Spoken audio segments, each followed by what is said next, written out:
এটা আমি নতুন সৰু কাম এটা কৰিব খুজিছোঁ যে এতিয়া বাচ্চা জন্ম হ'লেই আধাৰ আৰু বাৰ্থ চাৰ্টিফিকেটখন মেডিকেল কলেজতে পাই যাব। আধাৰ চেণ্টাৰ এটা আমি প্ৰত্যেক মেডিকেল কলেজত স্থাপন কৰিম। পিছত আমি জিলা হস্পিটাল আন চৰকাৰী হস্পিটালতে কৰিম, যাতে জন্ম হ'লে লগে লগে আধাৰখন লৈ ল'ব পাৰে। যেতিয়া এটা বাচ্চা মেডিকেলত জন্ম হ'ব, ঘৰত ঘূৰি যোৱাৰ সময়ত আধাৰখনো লগত লৈ যাব, বাৰ্থ চাৰ্টিফিকেটখনো লৈ যাব আৰু মেডিকেল কাগজখিনিও লৈ যাব।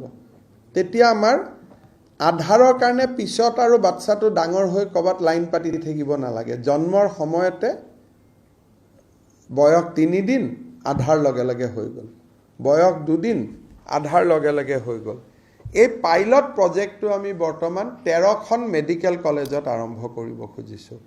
যদি আমি ইয়াত সফল হওঁ, তেতিয়াহ'লে আমি লাহে লাহে বাকী হস্পিটালসমূহতো আমি এক্সপাণ্ড কৰিম, আমি বঢ়াই লৈ গৈ থাকিম।